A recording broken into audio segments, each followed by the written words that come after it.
The sirens cut through the autumn night, their glow flickering red and blue against the cracked siding of my sister's house in Rochester. My heart pounded as two officers stepped onto the porch. Nicole stood there, arms folded, her smirk wide and venomous. "She abandoned my kids," she spat, pointing at me like I was a criminal. "She's been their guardian for years, and now she just walked out." The words felt like daggers. After all the sleepless nights, the sacrifices, the years of raising children that weren't mine, she was now painting me as a monster. Officer Callahan studied me with steady eyes. "Do you have anything to say, miss?" With trembling hands, I reached into my tote bag and pulled out a folder I'd kept for months. A file of school records, medical forms, and most importantly, custody documents. Papers proving I was never their legal guardian. Proving that Nicole had always been the parent, no matter how absent she chose to be. As the officer flipped through the pages, the silence in the room deepened. Nicole's smirk vanished, her face drained of color. Even Damien shifted uncomfortably behind her, no longer smirking. I stood tall for the first time in years, my voice calm but firm. "I'm not your nanny, I'm not your scapegoat, and I'm done." The silence that followed was heavier than any scream Nicole could have thrown at me, and it was priceless. But it hadn't started with police cars and custody papers. 3 years earlier, I was Lila Matthews, a 23-year-old dreamer with a portfolio of half-finished graphic design projects and a heart full of ambition. My bakery side business had just folded, leaving me with debts I couldn't pay and a studio apartment I could no longer afford. I felt like a failure, watching my dreams crumble around me. That's when Nicole, my older sister by 5 years, offered me what seemed like salvation. "Just stay with me until you get back on your feet," she'd said, her voice honeyed with concern as we sat in her cluttered kitchen. The kids would love having their aunt around more. I should have seen the trap in her smile. Nicole already had 4 children from 3 different relationships. Logan, the sarcastic 15-year-old with his father's brooding eyes. Ellie, shy but artistic at 12, always sketching in corners. Hunter, curious and restless at 9, who couldn't sit still for more than 5 minutes. And little Nora, 6, with Nicole's blonde curls but none of her hardness, who clung to me like I was her whole world from the moment I moved in. Their fathers were ghosts. Occasional weekend visits, sporadic child support payments, and strings of broken promises. Nicole worked nights stocking shelves at a supermarket, leaving during dinner and returning as the kids left for school. Perfect timing to, avoid most parenting responsibilities. The first week, I was happy to help. I'd cook dinner, help with homework, read bedtime stories. By the second week, Nicole was leaving notes. "Logan needs new shoes for gym. Ellie has a doctor's appointment at 3. Can you sign Hunter's permission slip?" By the third week, I realized I wasn't a house guest. I was unpaid labor. "Just until I get this promotion," Nicole would say, sliding another parental responsibility onto my plate. "Just this once," she'd plead, as I covered another bill she couldn't pay. "You're so good with them," she'd smile, her compliment locking another chain around my ankle. I found a job at a coffee shop that let me work mornings while the kids were at school. Every cent went to groceries, school supplies, and the occasional treat to see their faces light up. My own dreams, my design portfolio, my applications to creative agencies, gathered digital dust in forgotten folders on my laptop. Months slipped into a year. "It's just temporary," became my mantra as I helped Logan with algebra homework I barely understood myself. "Just until things get better," I'd whisper, bandaging Hunter's scraped knee after he fell off his bike. A bike I'd saved 3 weeks of tips to buy him for his birthday. "This isn't forever," I'd tell myself, as Nora crawled into my bed night after night, seeking comfort from nightmares only a mother's embrace should soothe. Except Nicole wasn't embracing anyone. She was dating a parade of men who never seemed to stick around long enough for the kids to learn their names. She was finding herself, taking weekend trips with friends while I stayed behind with 4 children who weren't mine. She was always just about to get her life together. Tomorrow, next month, after this one last thing. And I was always just about to leave. Tomorrow, next month, after I saved a little more money. But I couldn't leave them. Not Logan, who behind his teenage scowl was terrified of being the man of the house. Not Ellie, who showed me her art first, before anyone else. Not Hunter, who needed someone to see the brilliance behind his restlessness. And especially not Nora, who had started calling me Mama when she was half asleep, making my heart crack each time. I loved those kids with a fierceness that surprised me. I wasn't their mother, but in all the ways that mattered daily, I was mothering them. And Nicole knew it. She counted on it. They need you, she'd say, when I'd bring up finding my own place. I need you, she'd add, her eyes welling with tears that never quite fell. So I stayed. For 3 years, I stayed. I watched Logan grow 4 inches taller and start high school. I cheered when Ellie's artwork won a district prize. I advocated for Hunter when his teacher wanted to medicate his energy instead of channel it. I taught Nora to read, to tie her shoes, to brave the world without me by her side. All while my own life stood still, frozen in amber. 26 years old with nothing to my name except other people's children who called me by my first name during the day and clutched at me like a lifeline at night. And Nicole took. She took my time, my youth, my dreams, my savings. She took and took until I had nothing left to give, and then she asked for more. Until that ordinary Tuesday evening when everything changed. It was a night like any other. I'd just finished helping Hunter with his science project, a solar system made of painted styrofoam balls and wire hangers, when Nicole burst through the front door. Damien, her latest boyfriend of 3 months, a new record, trailed behind her. They carried a pizza box like it contained the crown jewels. "Family meeting!" Nicole sang out, her voice pitched with an excitement I hadn't heard in years.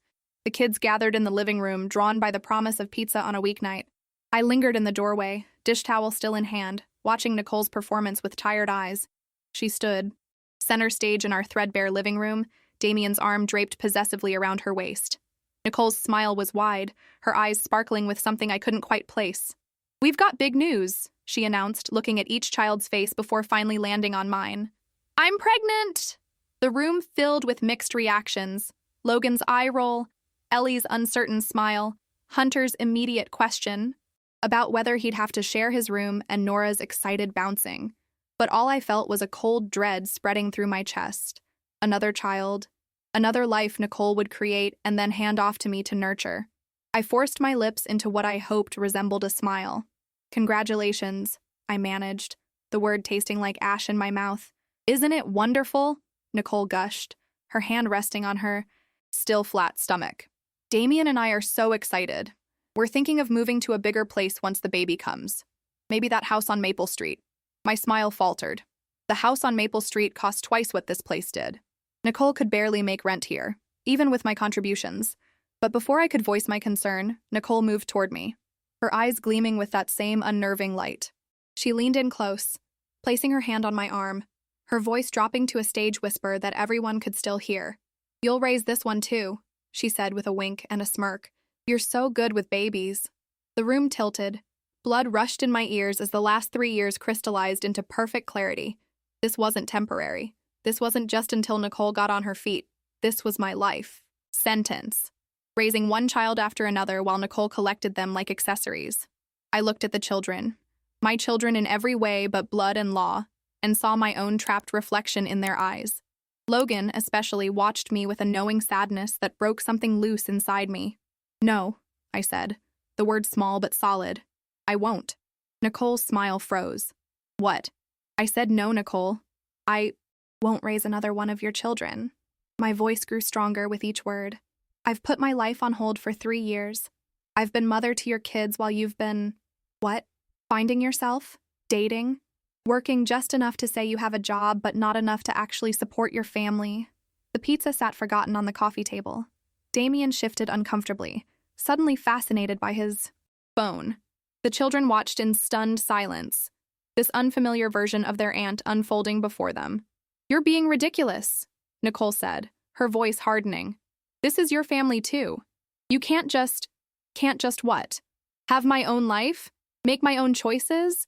Actually pursue my own dreams instead of bankrolling yours?" The words poured out, 3 years of suppressed frustration breaking through the dam. "I've paid more in groceries, school supplies, and clothes than you have. I've been to every parent-teacher conference, every doctor's appointment, every nightmare and skinned knee. So what, you want a medal? They're my kids, Lila." "Yes, they are," I said, my voice suddenly calm.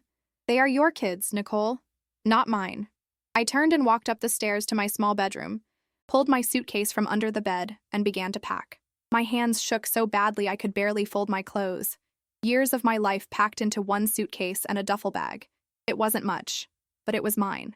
When I came downstairs 20 minutes later, Nicole was waiting, her arms crossed, her face twisted with rage. "If you walk out that door, don't bother coming back," she hissed. The kids watched from the living room, Nora's eyes brimming with tears. Logan stood tall, his face unreadable but his eyes understanding. He'd seen this coming before I had. "I'm sorry," I said to them, not to Nicole. "I love you all so much, but I can't do this anymore." "You're abandoning them," Nicole spat. "After everything I've done for you." I laughed then, a hollow sound. "Everything you've done for me? You've used me as free childcare and extra income for 3 years. You've taken advantage of my love for these kids. But you're right about one thing. They are your children. And it's time you remembered that." I walked to the door, every step feeling both impossibly heavy and strangely liberating. "If you leave, I'll make sure they know you didn't love them enough to stay," Nicole called after. Me? Her final weapon aimed at my heart. I turned back, looking not at her, but at the children. "I will always love you. All of you. But sometimes loving someone means loving yourself enough to walk away from what's hurting you." My eyes found Logan's. "Some of you understand that already." He gave me the smallest nod, a silent permission that meant everything. Then I walked out into the cold. Autumn night, got into my decade-old Honda and drove away from the only family I'd known for the past 3 years. Heart shattered, but spine finally straight. I checked into a motel on the edge of town, paid for 3 nights with my dwindling savings, and collapsed onto the bed, too numb to even cry.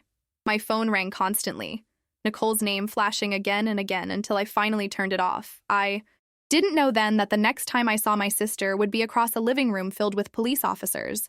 I didn't know she would try to destroy what little I had left. I just knew I was finally free, and that freedom had never felt so terrifyingly empty. I woke the next morning in the motel room with swollen eyes and a hollow chest. For a moment, I forgot where I was, reaching instinctively for Nora, who often crawled into my bed during the night. The empty space beside me brought reality crashing back. I'd left them. The thought sent a wave of nausea through me. My phone lay dead on the nightstand. I plugged it in with trembling hands, dreading what I would find when it powered on. The screen lit up with a barrage of notifications. 27 missed calls from Nicole, 12 text messages, and 5 voicemails. The texts escalated from rage. "How dare you walk out like this?" to manipulation. "The kids are devastated." To threats. "You'll regret this." I couldn't bring myself to listen to the voicemails. There was also a single text from Logan. "We're okay. Don't worry about us." Those 6 words broke something loose inside me. I sat on the edge of the motel bed and finally allowed myself to cry. Deep, guttural sobs that bent me double. I cried for the children I'd left behind. I cried for the woman I'd become, a shadow of the ambitious, bright-eyed girl who'd moved in with her sister, just temporarily. Most of all, I cried for the years I'd never get back. When the tears finally subsided, I felt hollowed out, but somehow lighter. My phone chimed with another incoming call from Nicole. This time I blocked the number. I had $782 to my name. The motel cost $68 per night. Simple math told me I had less than 2 weeks to figure out the rest of my life. I showered, put on the one professional outfit I owned, black pants and a navy blouse I'd bought for job interviews that never materialized, and headed to the motel's business center to print my resume. It was, pathetically sparse. High school education, 3 unfinished semesters at community college, and a string of service jobs with gaps in between.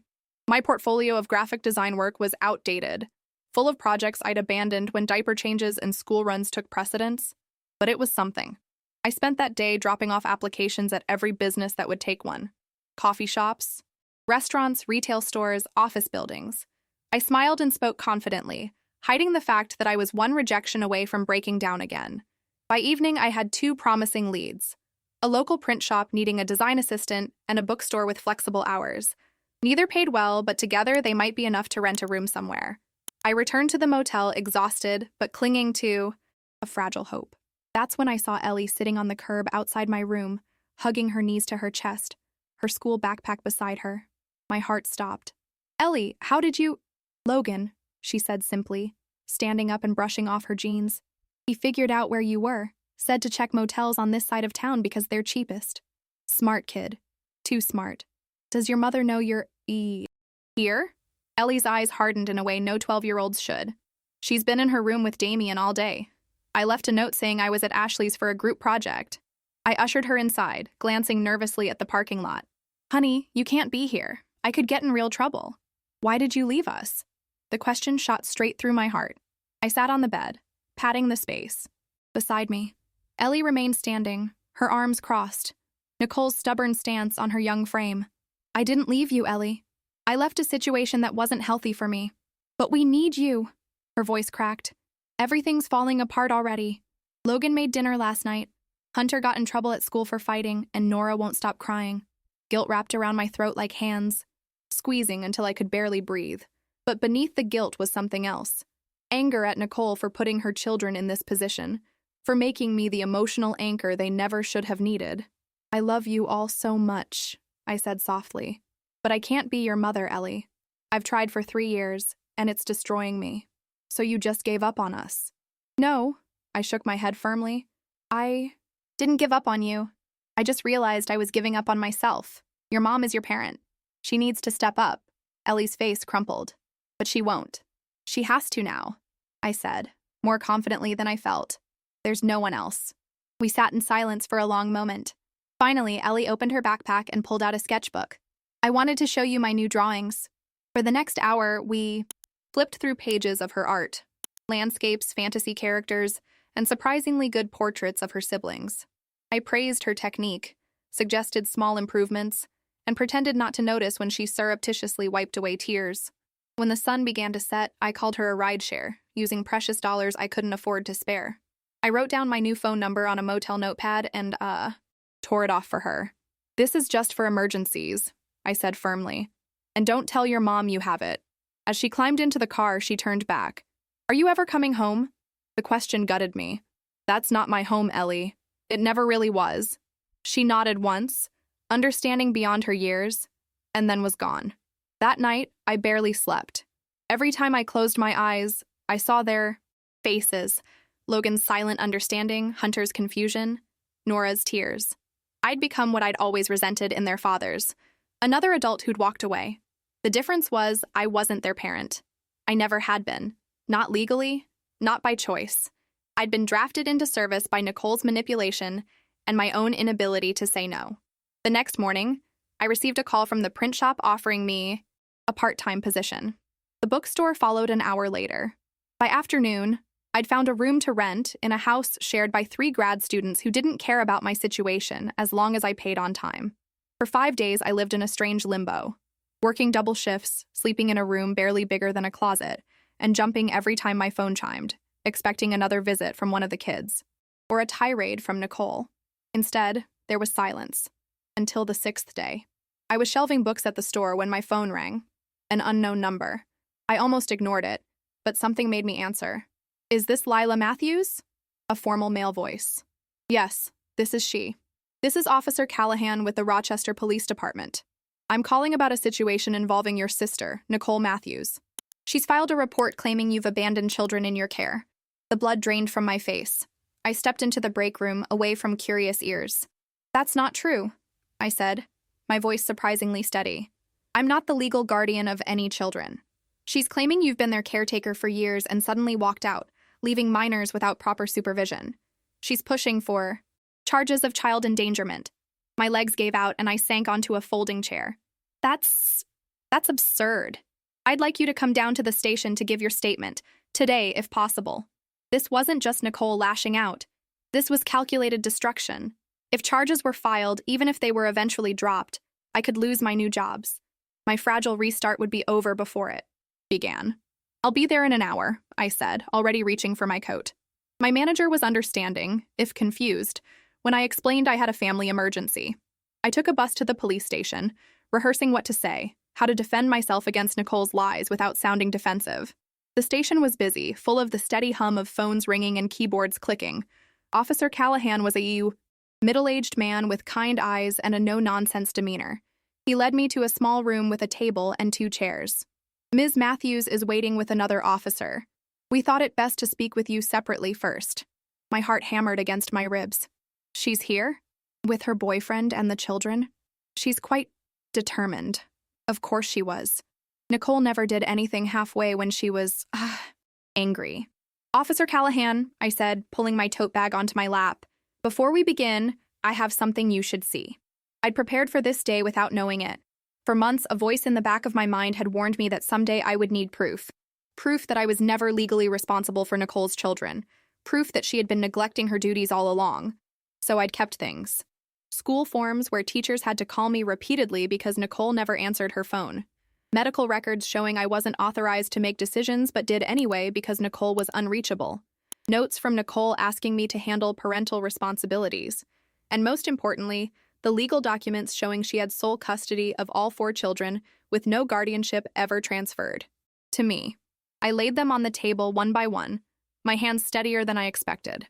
I lived with my sister for 3 years, I explained. I helped with her children because I loved them, and because she manipulated me into taking on more and more responsibility. But I was never their legal guardian. I never abandoned children in my care, because legally, they were never in my care. Officer Callahan reviewed the documents carefully, his expression unreadable. Ms. Matthews, would you be willing to tell me the full story? So I did. Everything poured out. How Nicole had offered temporary shelter that turned into permanent servitude. How I'd put my life on hold while she pursued relationships and avoided responsibility. How I finally left when I realized I was trapped in an endless cycle, now, with a 5th child on the way. When I finished, Officer Callahan gathered the papers and stood. I think it's time we all talked together, he said, and led me to a larger conference room where Nicole waited. Nicole sat at the far end of the conference table, her face a mask of righteous indignation. Damien lounged beside her, attempting to look concerned but achieving only boredom. The children were huddled on a bench against the wall, Logan stone-faced, Ellie anxiously sketching in a notebook, Hunter fidgeting, and Nora thumb in mouth, half asleep against Logan's arm. Officer Callahan entered first. I followed, my heart in my throat. Nora spotted me immediately. "Aunt Lila!" she cried, jumping up and running toward me. I knelt to catch her, wrapping my arms around her small frame, inhaling the scent of her strawberry shampoo. "That's enough," Nicole snapped. "Nora, come here right now." Reluctantly, Nora released me and trudged back to the bench. Logan caught my eye and gave me the smallest nod. An acknowledgement, a connection. It took everything I had not to cry. Officer Callahan set my folder of documents on the table. Another officer, a woman with a severe bun and shrewd eyes, stood by the door. "Ms. Matthews," Officer Callahan began, addressing Nicole, "I've reviewed the materials your sister has provided, and I've spoken with her about the situation." "Oh, I bet she had quite a story to tell," Nicole interrupted, her voice dripping with sarcasm. "Did she mention how she walked out on 4 children who depend on her? Did she tell you how she abandoned her responsibilities without a word?" "Actually," Officer Callahan continued calmly, "she provided documentation showing she has no legal guardianship of your children. Is that correct?" Nicole's posture stiffened. "Well, technically, but... And these school records," he continued, opening the folder, "show that you've been consistently unreachable during emergencies, forcing school officials to contact your sister instead. Is that accurate?" "I work nights," Nicole said defensively. Lila knew that when she agreed to help with the kids. "Help with," Officer Callahan repeated carefully, "not become solely responsible for?" "It's a family matter," Nicole insisted, her voice rising. "She lived rent-free in my house for 3 years. The least she could do was help with my kids." The word help hung in the air, contradicting her earlier accusations of abandonment. "Ms. Matthews," the female officer spoke up, "your initial report stated that your sister was the children's primary caregiver and legal guardian who abandoned her duties. That doesn't appear to be the case." Nicole's face flushed. "She might as well have been. She did everything a guardian would do. Out of love, I said quietly, finding my voice at last. "Not obligation." Nicole turned to me, eyes blazing. "You don't get to talk about love. You left them. After everything I've done for you." "What exactly have you done for me, Nicole?" I asked, surprising myself with how steady I sounded. "You offered me a place to stay when I was struggling, yes. But within weeks, you turned me into an unpaid nanny, housekeeper, and ATM. I've spent 3 years raising your children while you've been... What? Living your life as if you don't have responsibilities? That's not fair," Nicole sputtered. "I work. I provide a roof over their heads." "A roof I help pay for," I countered. "Food I mostly buy. Clothes I save up to purchase. School supplies I make sure they have, while you spend your money on weekend. Trips and new outfits for dates. Damien shifted uncomfortably beside her. Logan stood up suddenly, drawing everyone's attention. "Mom, stop," he said, his teenage voice cracking slightly. "Aunt Lila's right. She does everything. You're barely ever home, and when you are, you're in your room or out with him." He gestured toward Damien, who looked offended. "Logan, that's enough," Nicole warned. "No, it's not," Logan continued, a lifetime of frustration behind his words. "Aunt Lila makes sure we have dinner every night. She helps with our homework. She comes to my basketball games. She takes Nora to the park. She's the one who notices when we're sick or sad or scared." His voice broke on the last word, and Ellie reached up to squeeze his hand. Nicole's face contorted with rage and embarrassment. "I'm your mother!" "Then act like it," Logan said softly. The room fell into a heavy silence, broken only by Nora's quiet sniffling. Officer Callahan cleared his throat. "It appears there's been a misunderstanding about Ms. Matthews's, Lila's role in the family. Based on the documentation and statements, there are no grounds for charges of child abandonment or endangerment." Nicole's mouth fell open. "But she was helping you by your own admission," the female officer interjected, "and is not legally obligated to continue doing so. So she can just walk away? Just like that?" Nicole's voice rose hysterically. "What about the children? They need her." "They need their mother," I said, meeting her gaze directly. "They always have."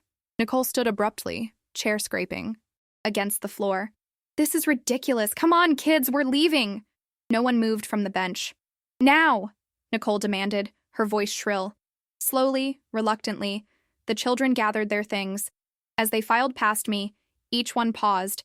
Ellie squeezed my hand, Hunter gave me a quick hug, and Nora wrapped her arms around my waist, holding on until Nicole physically pulled her away. Logan was the last to pass. "This isn't over," he whispered, so low only I could hear. "We'll figure something out." As Nicole herded them toward the door, she turned back, her face twisted with hatred. "You'll regret this. I'll make sure of it." The door slammed behind them, leaving me with the officers and a strange, hollow victory. "Are you all right, Ms. Matthews?" Officer Callahan asked. I nodded, though I felt anything but all right. "What happens now?" "Nothing from our end," he said.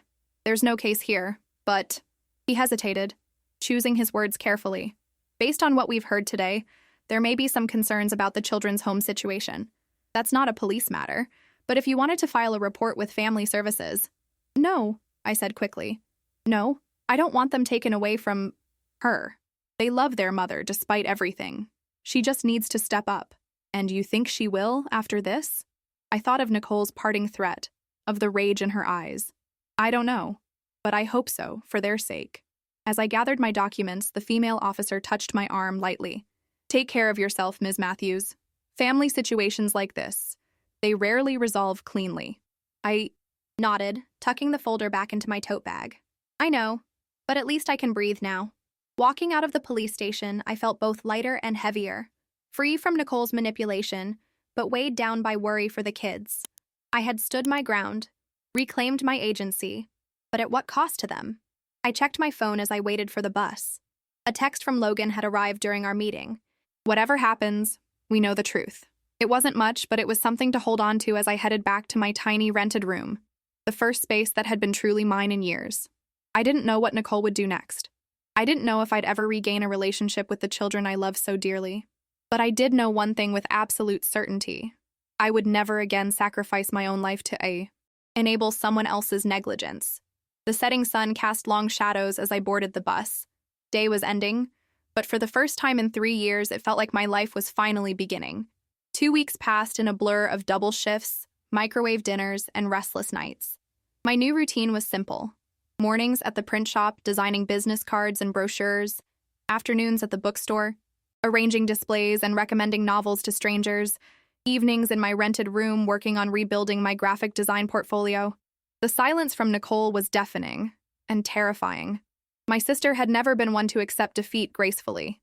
Each day without retaliation only increased my anxiety about what she might be planning. The children, however, found ways to reach me. Logan sent occasional text updates from a friend's phone.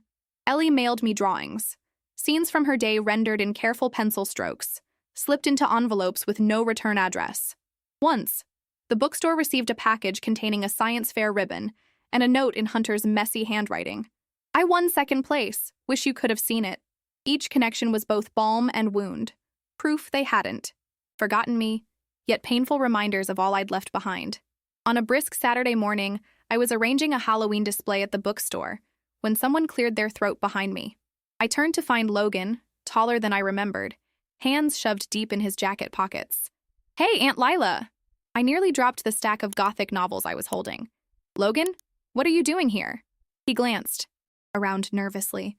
Mom thinks I'm at basketball practice. I don't have much time. We moved to a quiet corner of the store, my heart racing. Is everything okay? Are the kids all right? We're surviving, he said with a shrug that carried the weight of someone much older than 16. Mom's been different since that day at the police station. More present, I guess. Still angry, but she's trying. In her way. Relief washed through me. That's good, right? Maybe. His expression remained guarded. She fired the babysitter yesterday. She had a babysitter? This was news to me. After you left, she hired Mrs. Keller from down the street to watch Nora and Hunter after school. But now she's rearranged her work schedule to be home more. Says she can't afford childcare anymore. There was something he wasn't saying. Logan, what's really going on? He stared at his sneakers for a long moment. Damien moved in last week, and he hesitated, then looked up, his eyes troubled. They're getting married, next month. The news hit me like a physical blow. Damien, the boyfriend of barely 4 months, was now moving into the role I'd vacated. I see, I managed. And how do you feel about, that? He's okay, I guess. Better than some of the others. At least he has a job. Logan's attempt at positivity couldn't mask his uncertainty. But that's not why I came. I need to ask you something. I braced myself. Anything. Can I live with you? Of all the questions I'd expected, this wasn't one. Logan, I know your place is small, he rushed on. I know you're just getting back on your feet, but I can't stay there anymore. Not with them playing house and a new baby coming. I can get a job after school, help with rent. I need out, Aunt Lila. His desperation was palpable, so familiar it ached. Hadn't I felt the same trapped feeling for years? What does your mom say about this? His laugh was bitter. I haven't asked. She'd never allow it. You know that. And I did. No. Nicole would see it as the ultimate betrayal, her oldest child choosing me over her. Logan, I can't just take you. That would be actual kidnapping. I took his hand, squeezing it gently. But I promise you, if things get bad, really bad, my door is always open. Day or night. Disappointment clouded his face, but he nodded. I figured you'd say that. You know I love you, right? All of you. I know. He checked his watch. I should go. Practice ends in 20 minutes. As he turned to leave, I called after him. Logan, wait. I scribbled my address on the back of a bookmark and pressed it into his hand. Just in case. He pocketed it with a solemn nod. I'll tell the others you're doing okay. After he left, I stood rooted to the spot. Book display forgotten. Damien moving in. Wedding. Everything changing so quickly. Part of me wanted to believe Nicole was genuinely trying to create stability for her children. A larger part feared she was just replacing one support system with another, with no real change in her behavior. And what about the kids? Would Damien be kind to them? Would he understand Ellie's sensitivity, Hunter's energy, Nora's need for comfort? Or would they be expected to adapt to his presence, his rules, his ideas of family? I returned to work with mechanical movements, my mind 1,000 miles away. By closing time, I'd made a decision. I needed to see for myself what was happening in that house. Sunday afternoon found me parked across the street, watching the modest 2-story where I'd spent 3 years of my life. I'd chosen this time. Carefully, Nicole always took the kids to her mother's for Sunday dinner, leaving the house empty for hours. Except today, only Nicole's car was missing. Damien's truck sat in the driveway, suggesting he and the children were still home. I was about to leave when the front door opened. Damien emerged, ushering all 4 kids toward his truck. Logan's posture was rigid, resistant. Ellie kept her head down. Hunter lagged behind until Damien snapped his fingers impatiently. Only Nora seemed untroubled, skipping beside him. Something in the scene, the children's body language, Damien's authoritative stance, sent a chill through me. This wasn't the behavior of someone trying to win over his future stepchildren. This was someone asserting dominance. Before I could think better of it, I got out of my, car. "Logan," I called across the street. "Ellie!" 4 heads whipped in my direction. Nora's face lit up. "Aunt Lila!" She broke away from the group, running toward me despite Damien's sharp command to stop. I knelt to catch her, wrapping her in a tight hug. "Hey, little one," I whispered into her hair. "I've missed you so much." The others approached more cautiously. Logan wary, Ellie hopeful. Hunter bouncing with barely contained excitement. Damien followed, his face dark with suspicion. "What are you doing here?" he demanded. I straightened, keeping Nora's hand firmly in mine. "I came to check on the kids. Nicole's not home," he said, as if that settled the matter. "I can see that. Where are you taking them?" He bristled at the question. "Not that it's any of your business, but we're heading to my parents' place for dinner. Nicole's meeting us there." The engagement announcement, I realized. They were making it official with the extended family. "Can Aunt Lila come too?" Nora asked innocently. Damien's laugh was sharp. "Absolutely not. Get in the truck, Nora." She clung to my hand. "But I want Aunt Lila to come." "Nora, now," he ordered, his tone making her flinch. I bent down to her level. "It's okay, sweetie. I'll see you another time. You go with your brothers and sister, all right?" Reluctantly, she nodded, but before releasing my hand, she whispered, "Damien's mean when Mom's not home." Ice formed in my stomach. "What do you mean, honey?" But Damien was already there, physically lifting Nora away from me. "That's enough. We're late." Logan stepped forward, positioning himself between Damien and me. "We'll tell Mom you stopped by." The message in his eyes was clear. This isn't over. I watched helplessly as Damien herded them into his truck, Nora's tearful face pressed against the window as they drove away. That night, I couldn't sleep. Nora's words echoed in my mind. Damien's mean when Mom's not home. What did that mean? Was he yelling at them? Ignoring them? Something worse? I considered calling Nicole, but knew she'd never believe anything negative about her fiancé, especially coming from me. I thought about contacting the school, but had no specific concerns to report, just a child's vague statement and my own unease. At 3 a.m, my phone chimed with a text from Logan. "Everything's fine. Don't worry." But the message only increased my concern. Why was he awake at this hour? Why did he feel the need to reassure me? I replied immediately. "Are you sure?" What Nora said today. 3 dots appeared, disappeared, appeared again. Finally. "She's just upset about changes. D isn't that bad. I can handle it. I can handle it. Not, there's nothing to handle. Not, everything's truly fine. But, I can handle it." The words of a child forced to be an adult too soon. The response solidified my determination. I might have walked away from being their pseudo-parent, but I wouldn't, abandon them to potential harm. Somehow I had to find a way to stay connected, to monitor the situation without overstepping or giving Nicole reason to cut me off completely. The next morning, I called in sick to both jobs and sat at my small desk making a list of options. I could invite the kids for occasional outings, if Nicole would allow it. I could volunteer at their schools, though that might seem intrusive. I could befriend neighbors to keep tabs on the household, but that felt manipulative. Each option had flaws, risks, potential for backfire. My phone rang, startling me from my planning. An unknown number. "Hello? Ms. Matthews? This is Principal Garvey from Roosevelt Middle School. I'm calling about Ellie." My heart dropped. "Is she all right? There was an incident during art class. She became quite upset and asked specifically for you. Her mother isn't answering her phone, and you're listed as an emergency contact."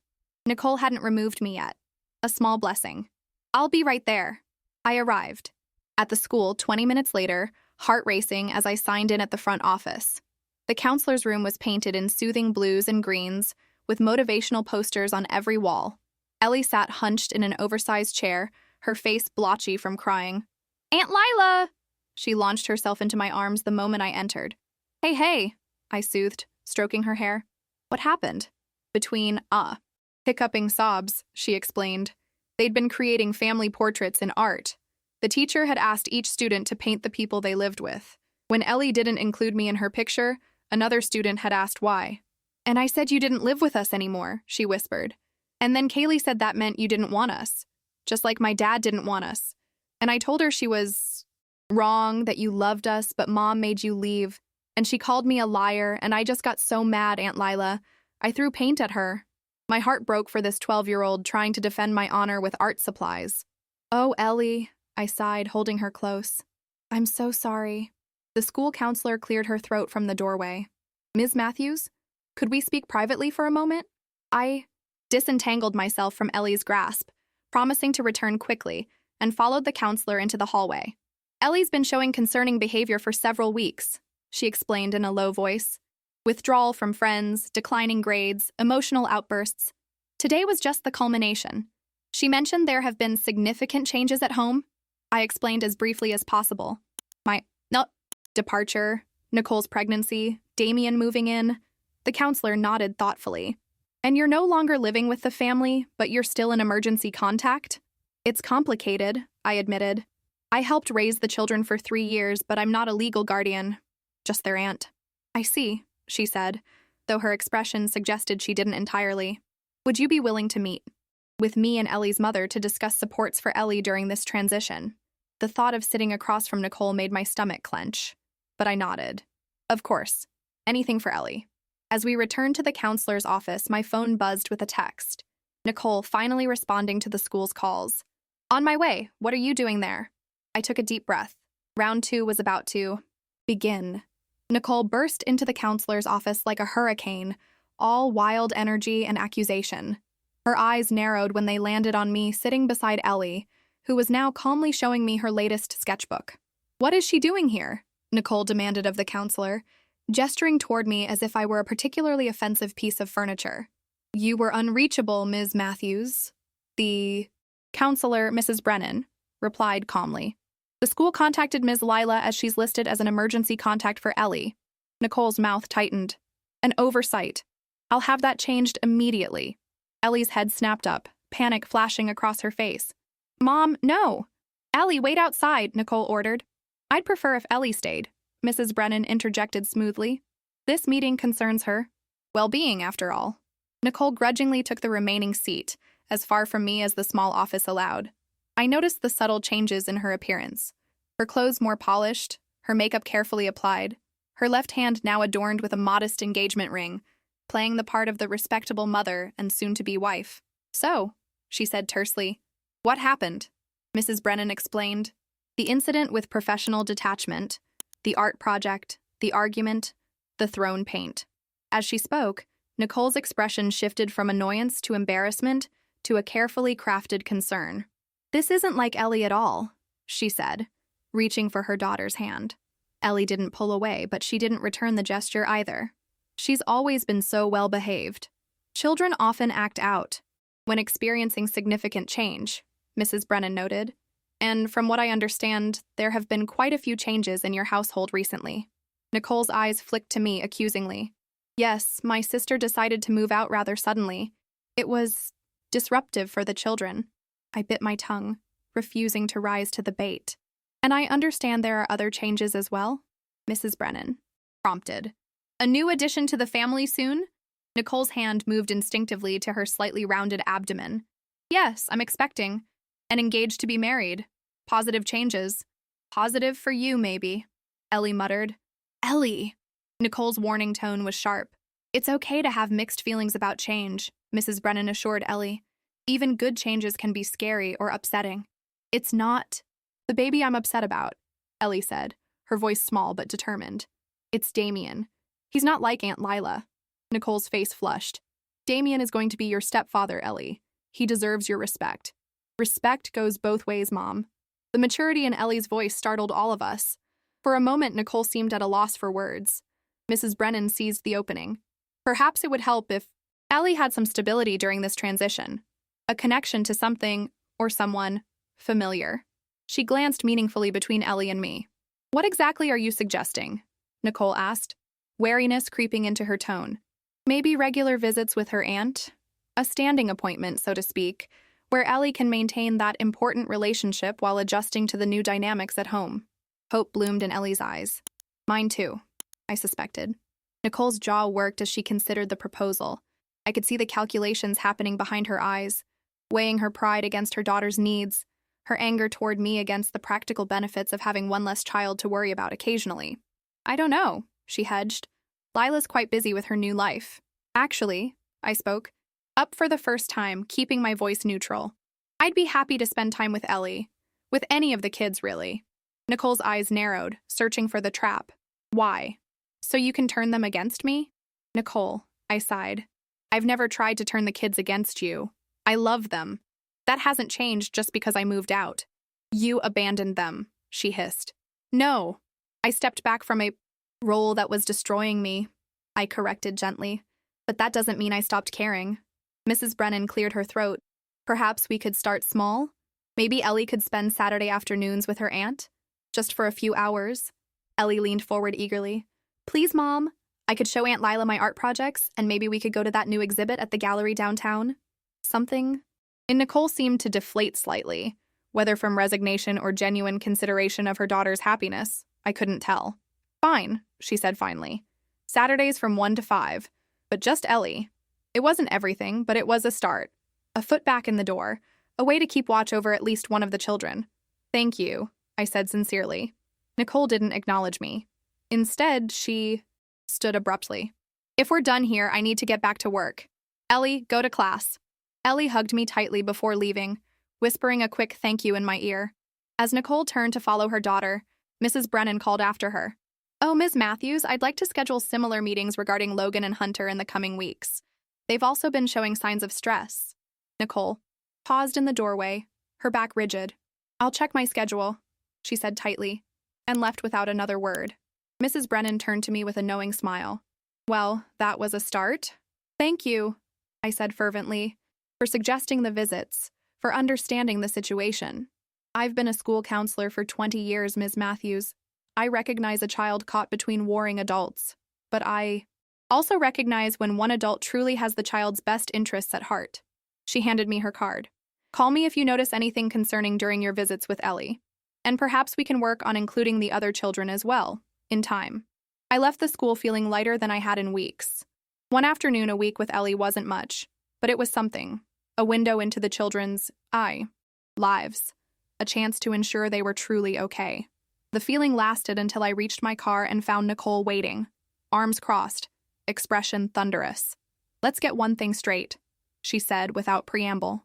This arrangement with Ellie is temporary, a band-aid until she adjusts to Damien. I kept my voice calm. If that's what you think is best. Don't play innocent with me, Lila. I know exactly what you're doing. Worming your way back in, trying to prove you're the better mother figure. This isn't a competition, Nicole. She laughed, a brittle sound. Everything's a competition with you. It always has been. You were just waiting for your chance to swoop in and play savior. The accusation was so backwards it left me momentarily speechless. Had she truly convinced herself that I'd been the one seeking control all these years? Nicole, I said carefully. I moved out. I stepped away. That's the opposite of trying to take over. After you made my children dependent on you. After you made them love you more than me. There it was. The raw wound beneath all her anger. Not that I had left, but that the children had mourned my absence. Not that I had abandoned my responsibilities, but that I had formed bonds that threatened her position. For the first time, I saw my sister clearly. Not as the manipulative villain I'd painted in my mind these past weeks, but as a deeply insecure woman terrified of losing her children's love. A woman who had outsourced the hard parts of motherhood and was now panicking at having to reclaim them. They don't love me more than you, I said gently. They love us differently. You're their mother, Nicole. Nothing can change that. She blinked rapidly, fighting tears. Then why do they look at you the way they never look at me? The vulnerability in her voice cracked something open between us. Not reconciliation exactly, but perhaps the first fragile bridge across the chasm. Maybe because I had the luxury of being the fun one. The one who wasn't exhausted from working nights. The one who didn't have to enforce rules. I leaned against my car. It's easy to be loved when you're not the one setting boundaries. Nicole's posture softened slightly. Damien's good with them, you know. Strict sometimes, but he cares. I thought of Nora's whispered confession, of Logan's guarded text messages, but now wasn't the time to voice those concerns. I'm glad to hear that. A silence stretched between us, less hostile than before. I do love them, Nicole said finally, almost to herself, even if I'm not good at showing it. I know you do. She straightened, vulnerability disappearing behind her usual mask of confidence. Saturday at 1. Don't be late bringing Ellie home. As she walked away, I wondered if perhaps there was hope for Nicole after all, not just for our fractured relationship, but for her relationship with her children. If she could acknowledge, even obliquely, her shortcomings as a mother, maybe there was room for growth. Or maybe I was seeing what I wanted to see, crafting a redemption arc where none existed. Only time would tell which Nicole would emerge from this crucible. The mother who stepped up, or the woman who continued to place her own needs first. Either way, I had my foot in the door now, and I intended to keep it there, for as long as the children needed me. The autumn days shortened into winter as a new rhythm established itself in my life. Saturdays with Ellie became the highlight of my week. 4 precious hours filled with art galleries, bookstore visits, and long conversations over hot chocolate. She flourished in our time together, gradually shedding the protective shell she'd built around herself. Mom and Damien fight a lot, she confided one snowy afternoon as we sketched in a quiet corner of the public library. Not like screaming fights, more like cold fights, where they say mean things really quietly. I kept my pencil moving, trying to appear casual. About what? She shrugged. Money, mostly. The wedding got postponed again, and Damien wants to move to Buffalo after the baby comes. For a better job, he says. How do you feel about that? Moving? Her pencil stilled. I don't want to leave. My friends are here, my school. Her voice dropped to a whisper. You're here. I squeezed her hand, swallowing the lump in my throat. Let's not worry about something that hasn't happened yet, okay? But privately, I worried. Buffalo was nearly 2 hours away, far enough to make regular visits nearly impossible, especially with my limited resources. As December arrived, my carefully negotiated arrangement with Nicole expanded tentatively. Hunter joined Ellie and me for a Saturday trip to the Science Museum. 2 weeks later, Nora came along for a holiday puppet show. Logan remained distant, caught in the complicated position of oldest child, too loyal to Nicole to openly seek time with me, yet communicating through sporadic texts that revealed more than he probably intended. Dee threw out Mom's cigarettes. Big fight. Baby kicks a lot now. Ellie got an A on her art project, the one she made with you. Nora still asks for your bedtime. Stories. I gathered these fragments like precious jewels, piecing together the mosaic of their lives in my absence. The picture wasn't perfect, but it wasn't the nightmare I'd feared either. Nicole was trying in her way. Damien was present, if not warm. The children were adapting, as children do. Meanwhile, my own life was evolving. The print shop owner, impressed by my design work, offered me a full-time position with a modest raise. I found a slightly larger apartment, still just a studio, but with actual closets and a kitchen big enough for a small table. I started an online portfolio that attracted a few freelance clients. Small steps, but forward ones. The week before Christmas, Nicole surprised me with a phone call. The kids want you at Christmas dinner, she said without preamble. 2:00. Damien's family is coming, so behave.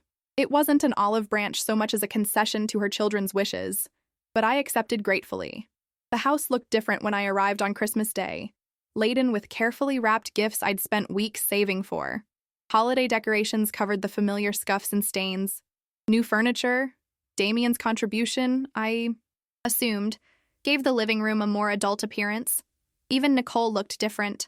Her hair freshly styled, her maternity dress festive but elegant, her smile strained but present as she opened the door. Merry Christmas, I offered, along with a poinsettia plant. You're early, she replied, but accepted the plant. Kids are in the basement. Dinner's at 2. It wasn't warm, but it wasn't hostile. Either. Progress.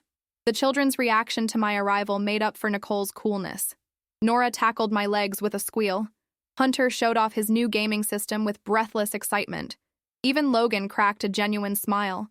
Only Ellie held back slightly, watching the proceedings with cautious eyes that darted between me and the staircase. I understood why when heavy footsteps announced Damien's arrival. He paused at the bottom of the stairs, taking in the scene with narrowed eyes. You must be the famous Aunt Lila, he said, crossing the room to extend his hand. Heard a lot about you. His grip was just slightly too tight, his smile not reaching his eyes. This was a man marking his territory. Nice to finally meet you, I replied evenly. Congratulations on the engagement. And the baby. Nicole appeared behind him, one hand resting protectively on her rounded belly. Damien's parents will be here soon. Kids, go wash up. The atmosphere throughout dinner was a complex dance of competing dynamics. Damien's parents, pleasant, conservative types who clearly adored their son, made polite conversation while eyeing me with barely concealed curiosity. Nicole performed the role of glowing mother-to-be and soon-to-be wife with admirable commitment. The children navigated the adult tensions with the hyper-awareness of kids who'd learned to read emotional weather patterns for survival. I observed it all with a growing sense of unease. On the surface, everything appeared normal, a blended family celebrating Christmas together. But underneath, I caught the way Damien's hand gripped Logan's shoulder a bit too tightly when the teenager questioned one of his statements. I noticed how Hunter's natural exuberance dimmed whenever Damien glanced his way. I saw Ellie's silent communication with Logan, subtle looks exchanged when certain topics arose. Most concerning was Nicole, how she deferred to Damien on matters concerning the children, how she laughed too loudly at his, jokes, how her eyes constantly sought his approval. This wasn't the sister I'd grown up with. The Nicole I knew had been stubborn, independent, frustratingly self-centered, but never submissive. After dinner, as Damien's mother helped Nicole clear the table, I followed Logan into the kitchen on the pretext of bringing more dishes. "Is everything really okay?" I whispered as we stood by the sink. "You'd tell me if it wasn't, right?" His eyes met mine briefly, then darted toward Damien in the dining room. "It's fine," he said automatically, then added in a lower voice, "January 12th. Mom has a doctor's appointment. Damien's working. Could you come over? Around 4? Before I could question him further, Damien appeared in the doorway. "Need any help in here?" Logan stepped back from me. Immediately. "Nope. All good." That night, I drove home with my stomach in knots. Something was happening in that house. Something the children wanted me to see, but couldn't openly discuss. January 12th suddenly felt very far away. The next 2 weeks crawled by. My text to Logan went unanswered. My Saturday visit with Ellie was canceled due to family obligations. Even my usual updates from Hunter stopped. When January 12th finally arrived, I left work early, my nerves frayed from anticipation. The house was quiet when I pulled up at exactly 4 o'clock. Logan answered the door before I could knock. "Thanks for coming," he said, ushering me inside quickly. "We don't have much time." The living room had been transformed into what looked like an evidence board from a crime show. Papers were arranged on the coffee table. Hunter sat cross-legged beside them, unusually solemn. Ellie paced by the window, keeping watch. Nora was nowhere to be seen. "What's going on?" I asked, alarmed by their intensity. Logan gestured to the papers. "We found these in Mom's desk when we were looking for stamps." "Read them." I sat down slowly, pulling the documents closer. Bank statements, credit card bills, loan applications, utility shutoff notices, and most alarmingly, a letter from a lawyer regarding delinquent child support payments. "I don't understand," I said, looking up at their grave faces. "Your mom has financial problems?" "Has had," Logan corrected. "For years, apparently, but it got worse after you left. When you were here, bills got paid," Ellie explained, joining us by the table. "You were contributing more than we realized. But it's not just that," Hunter added, pushing a credit card statement toward me. "Look at the charges." I scanned the document, noting large purchases at electronics stores, men's clothing retailers, bars, and restaurants, all in the past 3 months. "Damien," I guessed. Logan nodded grimly. "He moved in claiming he'd help with expenses. Instead, he's draining what little money Mom has. The engagement, the baby, the wedding plans, it's all a cover. He's using her. And us," Ellie said quietly. "He convinced Mom to put his name on her bank account last month. For wedding planning." I felt sick. "Does your mom know you've found these?" "She knows something's wrong," Logan said. "But she won't admit it. She's different. With him. Like she's afraid to upset him."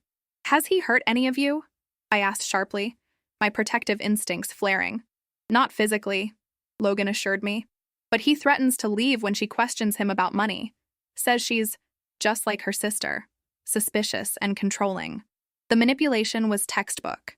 Isolate, control finances, create emotional dependence, use the children and pregnancy as leverage." "Where's Nora?" I asked, suddenly aware of the little girl's absence. "Nap," Hunter explained. "She doesn't know about this. We didn't want to scare her." "What do you want me to do?" I asked, though I already knew. "Talk to Mom," Logan said. "She won't listen to us. Says we're just trying to ruin her happiness. But she might listen to you. Your mom and I aren't exactly on great terms." I reminded him gently.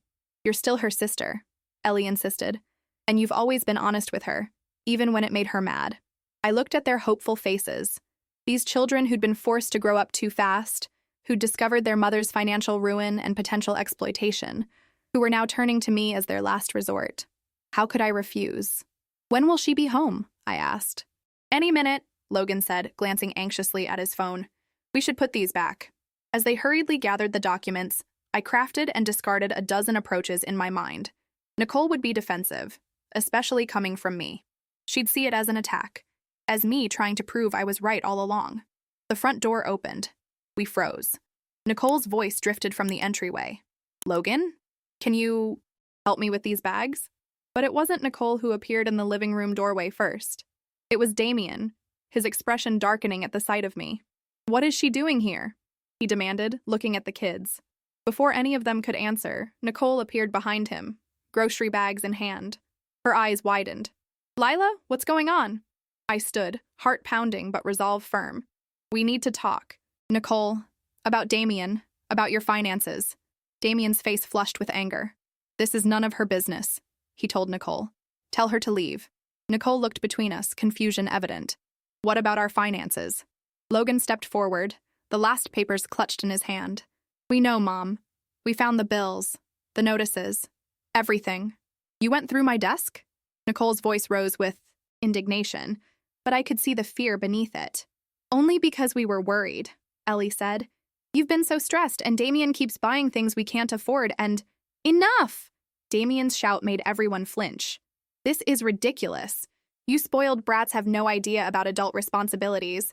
And you, he turned to me, coming in here, turning them against their mother, against me.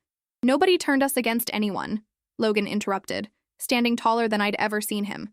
We found the evidence ourselves. Nicole set down her groceries slowly. What evidence exactly?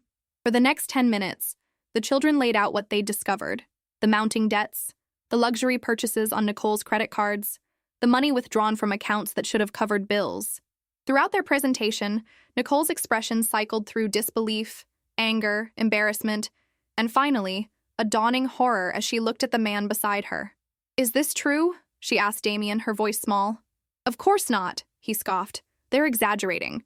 We discussed those purchases. The TV for the living room, the new winter clothes, investment pieces for our future. What about the bar tabs? The cash withdrawals? Logan pressed. A man's entitled to a night out with friends, Damien said dismissively. Nicole knows that. But Nicole was looking at the bank statement in her hand.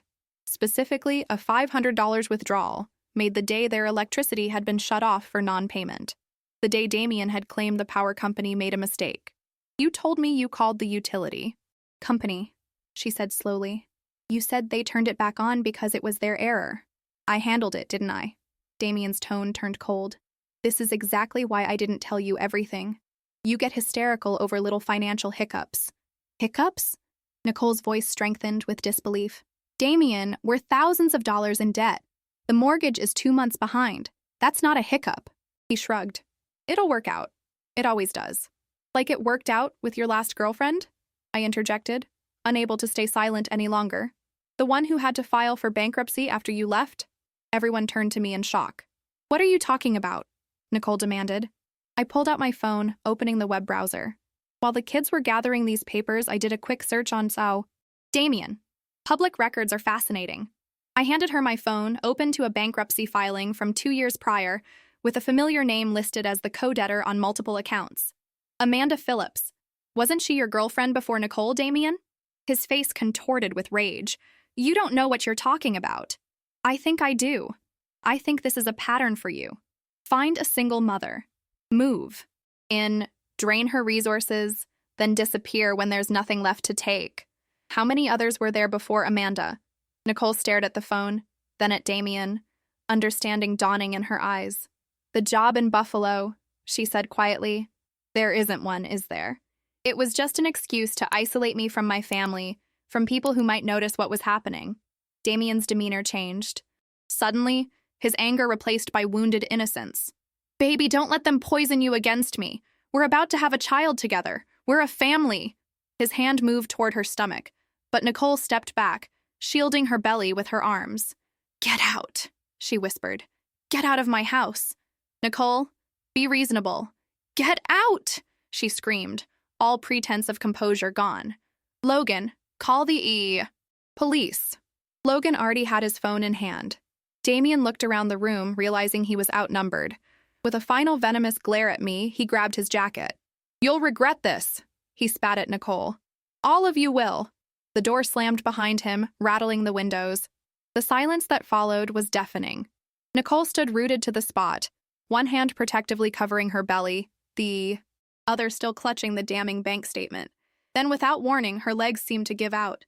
I rushed forward just in time to help her to the couch. I'm such a fool, she whispered, tears streaming down her face. Such a complete, utter fool. No, I said firmly, sitting beside her. You're a woman who wanted to believe in love, in partnership. There's no shame in that. He used me. Used my children. Her voice broke. And I let him because I was so desperate to prove I didn't need you. The admission hung in the air between us. The first truly honest thing she'd said to me in years. I never wanted you to fail, Nicole, I said gently. I just couldn't keep sacrificing my life for yours. She nodded, wiping her eyes. I know. I've always known that, really. It was easier to blame you than to face how badly I've messed everything up. She looked around at her children, who watched with uncertain hope. How badly I've failed all of you. You haven't failed us, Mom, Logan said, his teenage bravado softening. You just got sidetracked. We can help, Ellie added eagerly. I can babysit more after the baby comes. And I can mow lawns in the spring, Hunter offered. Make some extra money. Nicole smiled through her tears. You're all so much more than I deserve. From upstairs came the sound of Nora waking from her nap, calling for her mother. Nicole started to rise, but I put a hand on her arm. Let me, I said. You and the kids need to talk. Really talk. About the finances, about the future. I'll keep Nora occupied. Nicole hesitated, then nodded, gratefully.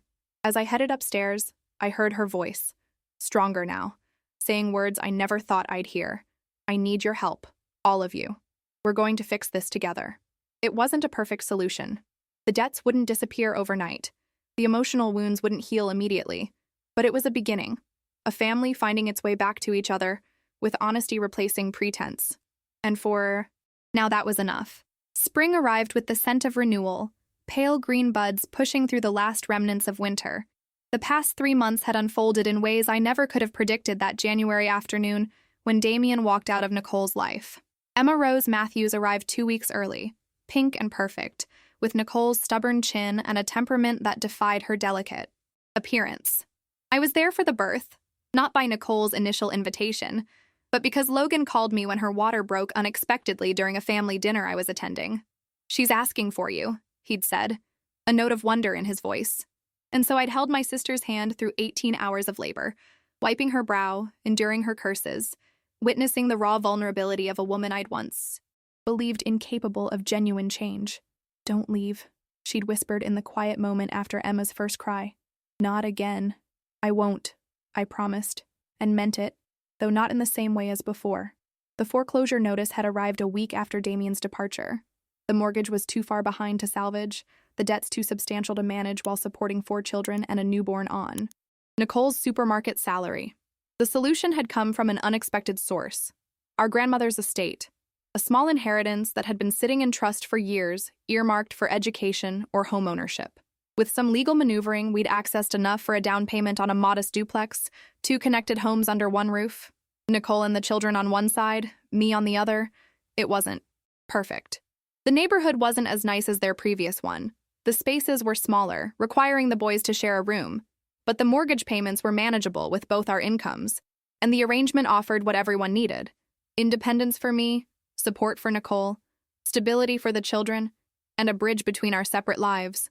On this particular Sunday afternoon in April, I sat on the shared back porch, Emma sleeping contentedly in my arms while Nicole sorted through a mountain of paperwork at the outdoor table.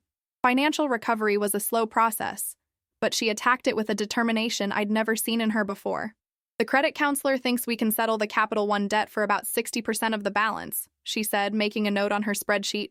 That would free up enough to start a small emergency fund by summer. I nodded, gently rocking Emma. Smart. I can contribute a bit more next month, too. The new freelance client is paying well. Nicole looked up, her expression a complex mix of gratitude and residual pride.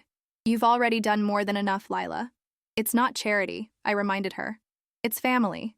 She smiled slightly, the phrase an echo of countless conversations over the past months, each one a careful negotiation of boundaries, responsibilities, and slowly rebuilding trust. The back door slid open, and Logan emerged with a stack of college brochures. At 17, he stood on the cusp of adulthood, his future plans a frequent topic of dinner conversations. Community college is the most practical, Nicole was saying as he joined us. You could live at home, save money. But Rochester Tech has that graphic design program Aunt Lila recommended, he countered, dropping into a chair. And with my grades, I might qualify for that scholarship. I watched them debate with a quiet contentment. This was new territory for Nicole, planning for her son's education, considering options beyond immediate survival. Progress, however, imperfect. Inside, the familiar chaos of Sunday afternoon unfolded. Ellie working on a mural she'd been commissioned to paint for a local elementary school. Hunter building a model rocket at the kitchen table. Nora playing teacher to her stuffed animals. Ordinary scenes that had once seemed impossible. Have you heard anything? Nicole asked suddenly, her tone shifting. I knew immediately what she meant. Damien. The question that lingered between us, unspoken most days. Nothing new, I said. The restraining order is still in place. The police report is on file. He's staying away. She nodded, relief evident. After his departure, we'd discovered further evidence of his predatory pattern. 3 other single mothers across 2 states, all left financially devastated. The restraining order had been a necessary precaution, though so far he'd made no attempt to contact Nicole or the children. I still can't believe I fell for it, she said, echoing a sentiment she'd expressed many times over the past months, that I was so desperate for someone to take care of things that I couldn't see what he was really doing. It happens to smart people all the time, I assured her. The important thing is that you recognized it before it got worse. She laughed without humor. With considerable help from my children and the sister I tried to drive away. Her eyes met mine, sincere but still carrying the weight of our complicated history. I've never properly thanked you, Lila, for coming back, for helping us even after how I treated you. You're my sister, I said, simply. And they're my family too. Emma stirred in my arms, her tiny face scrunching in preparation for hunger's cry. I handed her to Nicole, who settled her to nurse with practiced ease. It's not the same, you know, she said after a moment, watching her daughter. How I am with Emma. It's different than it was with the others. I've noticed, I acknowledged. And I had. Nicole with Emma was a revelation, present, attentive, fiercely protective, yet gentle in a way she'd never managed with her older children. Whether from maturity, harsh lessons learned, or the absence of distractions, she was finally fully inhabiting her role as mother. I've been thinking a lot about why I resented you so much, she continued, adjusting Emma's position. It wasn't really because you left. It was because, when you were here, you showed me everything I wasn't giving them, everything they needed that I couldn't or wouldn't provide. The admission hung between us, raw and honest. You were young, I offered. You had 4 kids by 28. That's a lot for anyone. So were you, she countered. 23 and suddenly responsible for children that weren't yours. The difference is you stepped up. I stepped back. There was no judgment in her voice now, only a clear-eyed assessment of our shared past. We both did the best we could with what we had, I said after a moment. Maybe that's all anyone can do. She nodded, her focus returning to the baby in her arms. I think about that night a lot, when you left. When I saw your face as you walked out the door, how exhausted you looked, how done. I knew then that I'd pushed too far, but I was too proud, too scared to admit it, and too angry, I added gently. That too. She smiled ruefully. Mostly at myself, though I certainly directed it all at you. From inside came the sound of Hunter calling for Nicole, something about a permission slip that needed signing immediately, of vital importance only a 9-year-old could fully comprehend. Duty calls, she sighed, passing Emma back to me. Can you burp her? I'll be right back. As Nicole headed inside, I settled Emma against my shoulder, patting her back gently. The baby's weight was familiar now, precious but not consuming. I could hold her, love her, care for her, and still maintain my own life, my own dreams. That was the difference. The boundary I'd finally learned. to draw, and that Nicole was slowly learning to respect. I hadn't returned to the role of unpaid nanny and surrogate parent. I was Aunt Lila, present, loving, involved, but not responsible for raising children that weren't mine. I helped with homework at the kitchen table, then retreated to my side of the duplex to work on freelance projects. I attended school events and made Sunday dinners, but maintained my friendships, my career aspirations, my independence. Nicole, for her part, had stepped fully into her role as parent, working days instead of nights, attending parent-teacher conferences, setting boundaries, and following through with consequences. She wasn't perfect, none of us were, but she was trying with a consistency she'd never managed before. The porch door slid open again, and, Nora bounded out, her ever-present stuffed rabbit clutched in one arm. "Aunt Lila, can you help me with my letter? Mom's signing Hunter's form." "Of course, sweetie. What kind of letter?" She climbed onto the chair beside me, swinging her legs. "For school. We have to write about our hero." "And who's your hero?" I asked, though I suspected Nicole might finally have earned the title. "You are," she said matter-of-factly, "because you showed us that sometimes being brave means walking away, and sometimes it means coming back." The simple wisdom of a 7-year-old left me momentarily speechless. Out of the mouths of babes, indeed. That's a pretty big thought for a little person. I managed, finally. Nora shrugged. Logan helped me think of how to say it. But it's what I think, too. She leaned against my arm. "I'm glad you came back, even if it's different now." "Different but better," I assured her, pressing a kiss to her curls. And it was better. Not easier. The financial struggles were real. The emotional healing ongoing. The future uncertain. But more honest, more balanced, more sustainable for everyone. Nicole returned, sliding the screen door closed behind her. "Crisis averted. The permission slip for the planetarium has been located and signed." She reclaimed her seat, reaching for her paperwork. "What did I miss?" "Just discussing heroes," I said, exchanging a smile with Nora. "Ah." Nicole nodded, understanding the reference. "Well, in that case, I should get back to my very unheroic credit card statements." But her tone lacked the self-pity that would have colored such a statement months ago. There was almost a pride in it. The pride of someone doing the unglamorous work of rebuilding, one small payment at a time. The afternoon sun cast long shadows across the porch as we settled into comfortable silence. Nicole with her financial recovery plan, Nora drafting her letter beside me, Emma sleeping peacefully against my shoulder. From inside came the, muted sounds of Logan's music, Ellie's art supplies clinking against jars of water, Hunter's excited commentary on his rocket design. The ordinary symphony of family life, imperfect, messy, challenging, but ours. I thought back to that autumn night when I'd driven away from Nicole's house. Heart shattered, but spine finally straight. I couldn't have imagined then that walking away would eventually lead to a better way of coming back. Not as a replacement parent, but as a sister, an aunt, a genuine partner in raising these children I loved so dearly. "What are you thinking about?" Nicole asked, noticing my contemplative expression. "About how endings sometimes turn into beginnings," I replied. "About how sometimes you have to break something to rebuild it stronger." She nodded, understanding, in her eyes. "About how the truth always comes out eventually. And how love doesn't mean martyrdom," I added softly. "No," she agreed, reaching over to squeeze my hand briefly. "Sometimes love means boundaries. Sometimes it means saying no. And sometimes it means trying again," I finished for her. But differently. Emma stirred against my shoulder, her tiny hand grasping my finger with surprising strength. 5 children now looked to this imperfect, healing family for guidance. Not just to Nicole or to me, but to the careful balance we were creating together. It wasn't the family either of us had imagined. It bore the scars of past mistakes, the compromises of present realities, the uncertainties of future challenges. But it was real. It was honest. And most importantly, it was sustainable, built not on sacrifice or resentment, but on respect and clear-eyed love. I am not defined by the burdens others tried to put on my shoulders. My worth is not in what I sacrifice, but in the life I choose to build for myself, and the family I choose to love on my own terms. Sometimes the bravest act of love is setting yourself free, so that when you show up, you do it with dignity, not resentment. And in that freedom, I had finally found my way home.